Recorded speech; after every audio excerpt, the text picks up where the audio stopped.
they always said I'm wrong, but what they doing today? I think they want me gone, but I ain't going away. They told me I was wrong, but look at my ass today. Da da da da da da da da da da. So hello once again, Real Sports Talk. What's good on the internet? What's good in life? I'm Li495, aka Akiem Balaam. Well, seems like 48 hours ago, or rather 36 hours ago, between the last game and this game. Seems like 36 to 48 hours ago, actually, when the United States broke records and records fell when they won 156 to 73 versus Nigeria. Dare I say, that seems like 36 days ago or 48 years ago as opposed to being 48 hours ago. U.S. in a real nail-biter, but still pulling it out, 99-94 over Lithuania. And really, how did this game become so close? How was it that Lithuania was able to give the U.S. a game? The United States has been pretty much unscathed so far throughout this Olympic tournament, but Lithuania gave them all that they can handle and then some. Linus Kleza, 25 points. Even Marty Pocius, who seemed to come up real big for Lithuania late, he had 14 points in addition to 7 rebounds and 6 assists. So you have all that going on. They really gave the U.S. a run for their money when it comes down to it. And the reason why this game was so close, how was it that the U.S.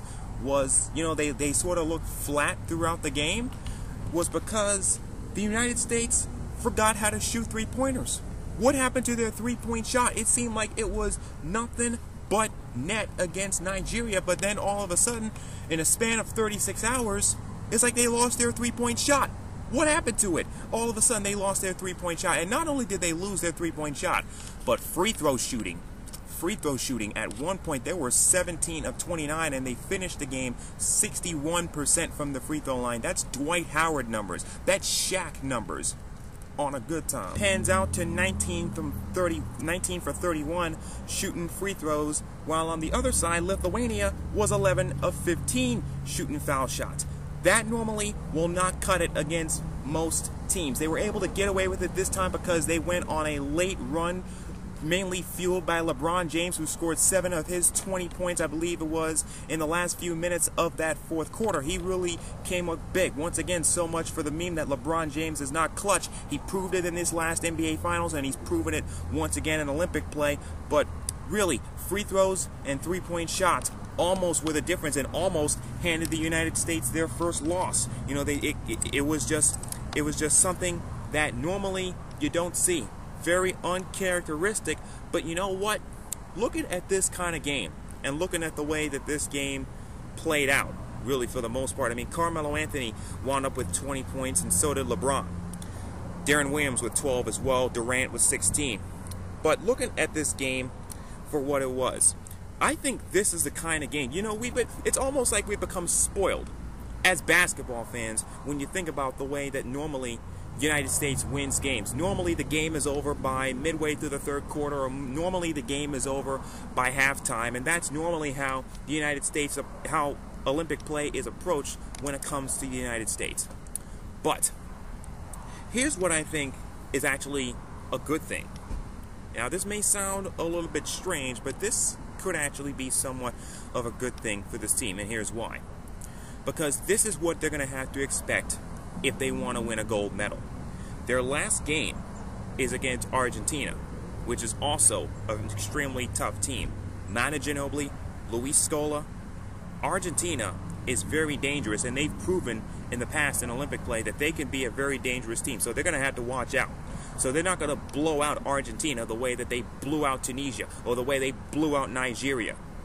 It's not going to happen. So, in my opinion, if they're going to win the gold medal, U.S.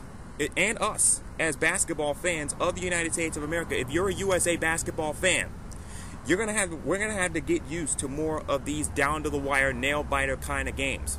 Because that's what Argentina's going to give, that's what Spain will give, that's what Russia will give, as they proved by coming back against Spain.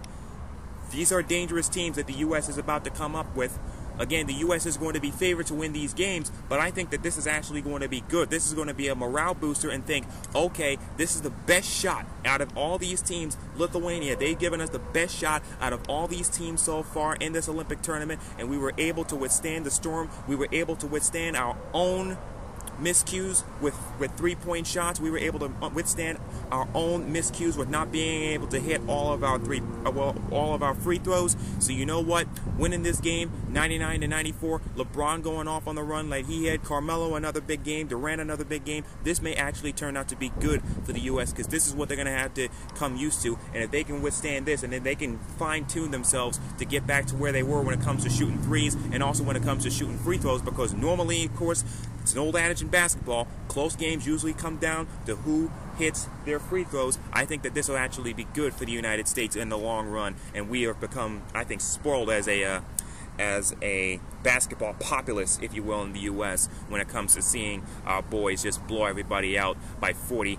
And the game's being over by the midway through the third quarter. So that's just my analysis of what I think of how the U.S. is going to go, and how I think that this will actually be good for the U.S. This 99-94 close game, real nail biter coming down to it, and really had some moments where you was getting a little bit scared.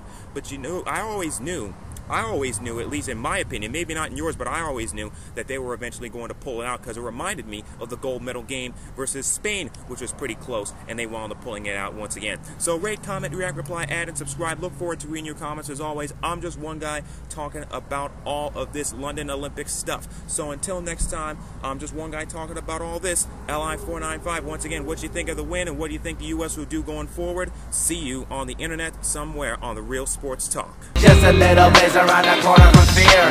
Be there next year.